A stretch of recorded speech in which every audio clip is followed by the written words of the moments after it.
The American middle class is an idyllic picture of a family living in the suburbs. Adults that work hard but make time to barbecue on the weekends and have at least one vacation a year. But in recent years, economists are seeing signs that this once dominant class of people are losing ground. So what does it look like to be middle class across America? Our very own Rochelle Akufo is here with some of the data. Rochelle, what have you found? I mean, we know that we're going to hear a lot about the middle class, especially as we head into the political season. But there are good reasons why the middle class don't feel as if they're doing well financially, despite what the GDP or inflation data is saying. And there are three things to consider: your location, your household incomes, and previous generations. So as we use the latest census data from 2022, the real median household income nationally was $74,580. So think of that then with that location, with that amount in mind. Now, location as a baseline, when you're calculating who's in the middle class, it's typically defined as households making 2/3 to double the median income of residents in your state.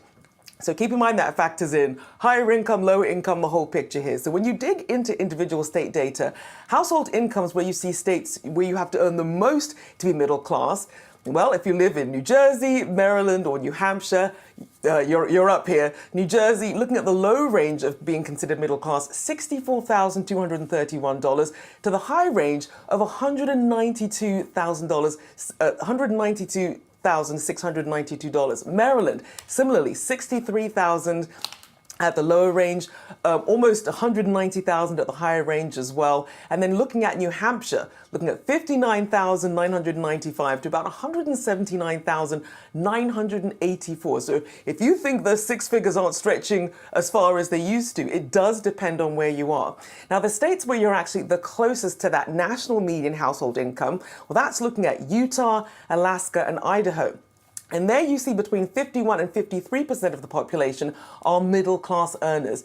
Now, the South as a region have the lowest median household incomes, with the majority of the middle-class range there looking at the middle to high 50,000. So when you think of that range of where the high 50,000s in the South versus being close to $200,000 in Maryland, New Jersey, and New Hampshire, that is why if you're, especially in those states, you're really feeling the pinch more. You're not feeling like you're in the middle class. Yeah, absolutely, Rochelle. So how have previous generations fared? And I feel like I know where this is going.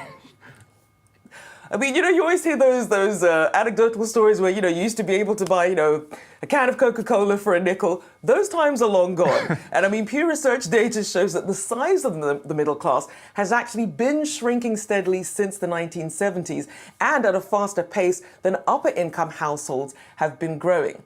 And then when you compare previous generations in the US versus other countries, according to the OECD, each new generation in the US has been even less likely to join the middle class than other OECD member countries, which tend to be these higher earning economies and do include the US. And then when you factor in other ways that we compare our lifestyles on social media without knowing the debt and the financial strains behind the scenes, while you're struggling to pay for groceries, that alone, you can't even feel like you can treat yourself. These are some of the reasons why all the economic gains that you hear about, people aren't feeling to the same degree in every state, Brad. Finger snaps for that one, absolutely. Don't compare yourself to someone else on social media. You don't know exactly what's going on behind the lens as well here. Rochelle, thanks so much for taking the time. Appreciate it.